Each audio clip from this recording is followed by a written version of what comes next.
loi te ho nupi khat hen Tuikhanglen lailung ton ta hen container khat sunga hen acha ahong ping thlapan pan naw sen hi ni som ni lang ana vaitham pi ne hi hichlai mun achon ne ding jong a ha in tui don ding jong a ha sa hle jengin nupi nu chon acha chui chana angai lu na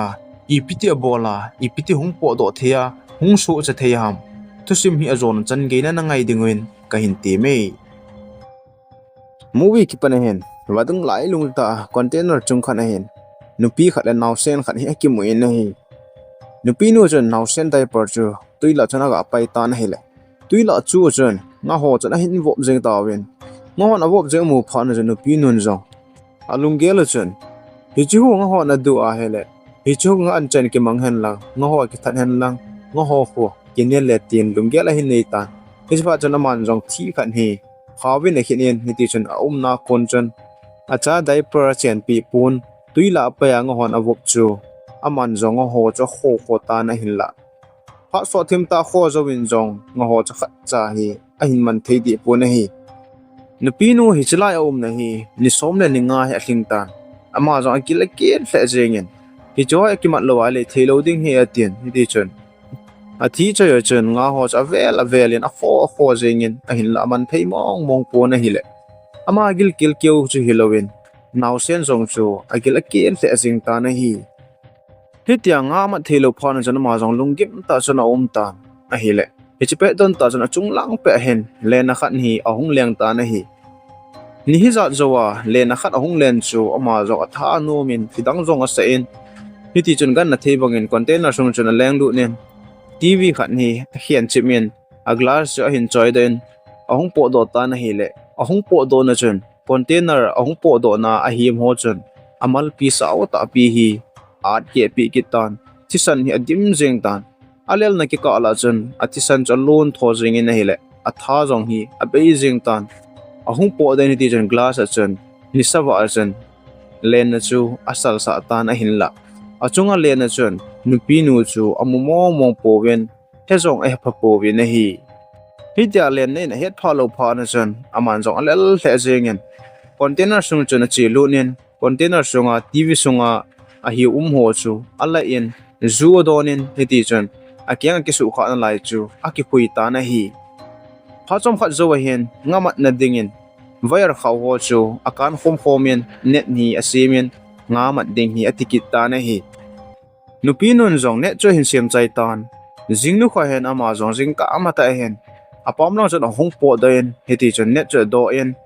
acha diaper chen pi pun chu hizlai chon ga le ta na hi le nga ho chon a hin vup ta win nga hin vup phan jan man zo ala do en hi le nga ho sa ki mat thei tan hiti chon phan hi chan gil kil dang cha ma hin ko man chu nga ho mu pha jan sila lowin ane za jeng ta na hi hitia sila lowa nga ni achon agil kil cho phatan awai cha wa se jeng tan a hin la container chunga atowa amasang lang ave na hele tui jeng bo omo in apam lang ki ti chu amu tapon a hile hichulai mun hi iti ta tela kada hlaen mi hi mo namun ka hlung ta dem tin lunggel anei jin hichulai mun a kona ama chamta hong po do ding chu tilha sata chu a hi in alunggel ha nom thei mong pon chu tilowa acha jong chu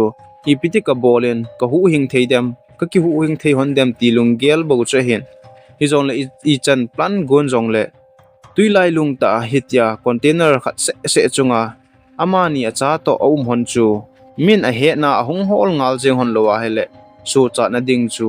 mong po na hi chen sinong ki khelin nupi nu hi lai mun ahung lut dan hi ahung kimu in nupi nu hi kong len ta khat hi mun khat zon ding hin a che tan hi chelaya che ding chana ma jong container khat sunga chun a ki heng lut ta na hi ajipa jong cho hongin a hin la ajipa jong chu container adang hen a umin a hi nupi nu hin he chlai ta chun naovop min hiti chun konga chun ahong ke tol ta win a hi le tuilai lungta a phauwa chun kong chu si langin ahong ta na hi le container a pu ho chu zat ham khat chu akile thatan tuila chun chu gam tan hi chola chun hi chinum pi nu hi ana khata na hi hitia tuila chu chun nupi nu chu akiso khapon ahin la phone chu a akisu kha hle jengen ata jong chu ala tapon khat chom khat zo hen container sunga chun awang sal sal hola kon tui ho hi ahong lung du ta na hi tui ong lung lun pha chana man jong tep khat ni ala en te ma chun awang se chu aban be be ta na hi le hi cha chun tui hung lu nong chu hlom dom ta na hi container sunga chun nupi nu le box ni bo hi omen ama jong chun box te ni chu ahong in hi le von ho he le earpiece ano omen thil dang I macha ano umpo na hi hitia umpe na chun apam lang container khana kon chun mi pen gin he hin jatan ama jong chun hom sil selo kon chun aveta na hile poidang hello ajipa umna container chan hitan asunga chun ajipa omen ajipa umna container chu tui dim hitan tin hiti chun tui sunga kile luting bo cha hitan ajipa jong chun ki thopina thomena pengen ahung po do theipon ajinun jong EPSA got wang chun upai dang omlo ji chun hiti chun ajipa tuya ahlum manghil chu ave thota na hi hitia ajipa thiding agela hel alungel cho no mong pon stilowa amit ta ajipa thiding tuisunga container puma ahlum lut amu chun alung anat le ajengen ahin la I macha alo thei pon hi nisha khan hi nupinun jong oi na ahin satan hiti chun gen thei ta chana tho tan a hi le hetman lo ka chun cha ahin nei ta na hi cha ahin nei zo chun dut a chep ngai tan hiti chun man non dut a chep se in container sunga gen thei ta chu ama jong alung ana hle jengin ahin la container sunga kona hungpo do ji jong pon ama ding chun aboi hle jengin a hi jingni kho hi ahong he tan jingni kho ahin container sunga chun tui hong dim jeng ta na hi le aman jong pai khat ni ala en heti chun ahom ho kon jun pai cho sang do en container sunga tui ho chu athli do jeng ta na hi athli chai phana chun aman jong ahom ho chu te mo hen a be ki nin te mo chun tui limit chu aji ta na hi hi chi zo chun aman jong thil aki pu ho chu ala do en flash a chun tui a koi in heti chun lighter a hen a cha dut chep ding om lo ji chun tui chu a om sat pe in adon sa ta na hi jingni ko hi ahong hi kitan gu hi ahong zu ta na hi le gu ahong zu pha chun aman jong tui don ding ho chu box neu cha cha ho a hen akido khol ta na hi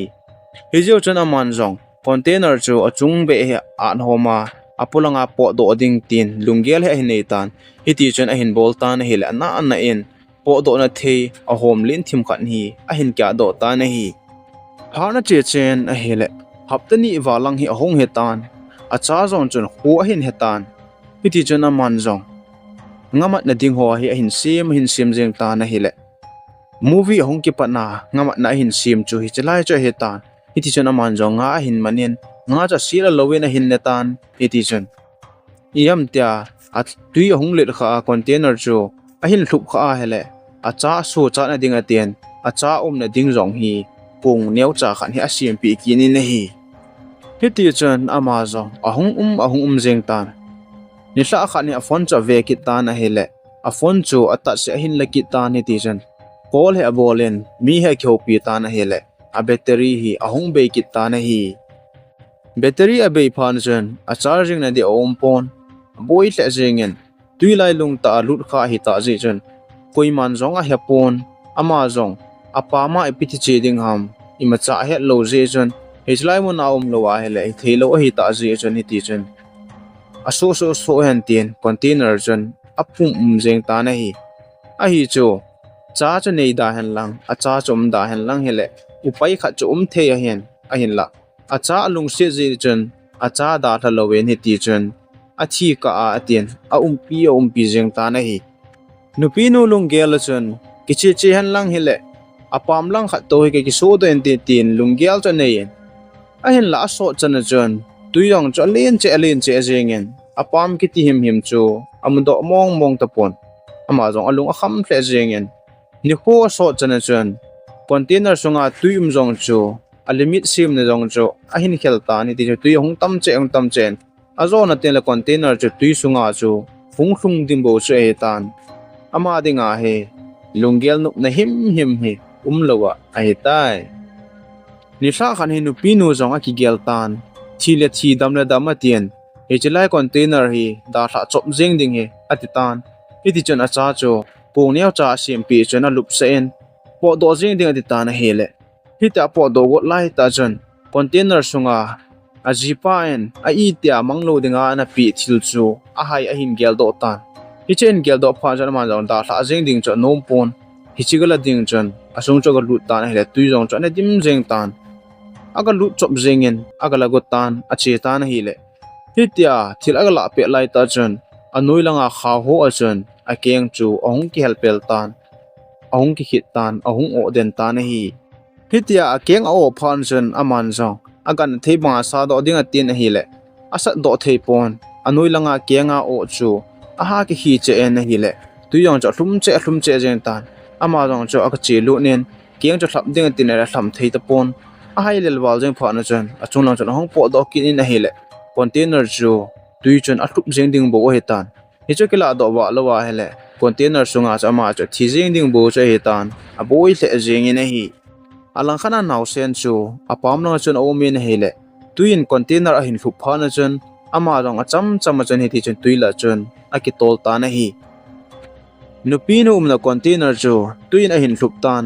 aman jong thil him khan hele en a kiang o na khaw chu a tan ta na hele ama wang phan chen hin kya tanin tuin container thup nunga chen ama wang phat nen container a kon chen a hung po do tan a hung jam do ta na hi a chunglang a hung ge ya chen naw sen cha hin hol mo tan asam vel jing in a hin la naw sen chu pau thelo lai po hello lai hi je chen a boi hle jing in iti chen a hol vel jing in hin la mu mong ta pon hi pe don ta chen nga pi hi a hung ke thol le ta na hi nga pi ki thol le amu pha na chen ama lung gel chen zo te le nga pi chen ka cha naw sen chu hin le kha in te tin a ki chat pi hle jing in naw sen jong tui na hin zu kha phan chen a hung kap ta na hi le aka ge na za phan chen aman jong naw sen kan lang chu adel phei ta na hi le ama wang phan na chen naw sen chu im cha na ti pon iti chen naw sen kom chu aga tung tan aga ki mu to han ta na hi naw sen to ki mu to han chen ka ki pa wa jeng ye tien aman jong alel hle jeng in naw sen na kung chu a ki tu in iti chen a ki chol ta na hi jing ni ko he ong he tan jing ni ko he na man jong alel hle jeng na lai jen ni dinga nga ki man ho jong chu na lai jin a hi le aman jo jong cha ne nom ta pon ni ti chen nga ho cha la in tuila chen a pai lut kit ta na hi ti chen khoelo chen naw sen ko nga chen ki tol han ta na hi le amani wang phan chen nu pa khat ni ngaman ding in a hung hanin ichne ni chen gala ko nen naw cha a na kung neu cha ki lo le chu a hin mon tan amani jong alung han adong hle jeng hanin ti chen hi chilang mun cha zon hanin a hi le amuna hlun na chen naw sen he na hi tan naw sen amu han pha na chen alung han adong hle jeng hanin koi naw sen hi za hoila ko na hong ham tien alung dong hanin ti chen ko to na nei te naw sen chu ala do hanin aning vel za vele le jeng hanin a hi le naw sen a ko na khaw khat akizan phe jo hin mon tan ichi amu han phan jan manin jong khaw cha ga kai han tan hi le the jengin akai kai hanin a hi le koidang an hi lo naw sen anu chu tuino ya ko na chen ahong po do tan ko helowa num chu a hin mu han tan ichi amu hon pha na chen amani jong akicha non to lungdon hon to alung sin hon to hi le nupi nu chalal do hanen oya sot pi hanin adip asot pi hanen iti chen hin ho po ya pi hanin a hi le chom khat na boi pi zo hon na chen naw sen anu jong chu ohung lim tan hu a hin he ta na hi hitia hu a hin he na chen ama sa penin a cha cha hol pai jengin ama jong chu hichilai tuisunga ko na a hing ding chen ki gel ta pon hitia ohung hin chu alung adong hle jengin angol ta ki bang jing tan a hu do te ni amu pha na chen a ho thei pha na chen a hu do te ni kom chen ki pa thu a sein a hu do te nin jong in langin a pui han ta na hi hicha he na movie jong a ki chai tai loiti ho no pinun acha ngai lu dan chu hichlai mun chon acha cha num da hen lang hele so na hichlai container chu anada thla ding a hitan a hin la acha num ji chon ama thi ding ama ki su kha ding ama lel ding ama gen the ding don lo chon acha cha su cha thei pole ten pan na sa ten a le na hele acha keu su cha lowin ama pumen asu cha in hi thusim azona chan a hin ngai zo sen nupi nu chunga lunggel ipina neyam komena nin seidingin kain te me thusim tha ong ki taka sen ananga jengoi te thusim aki chai tai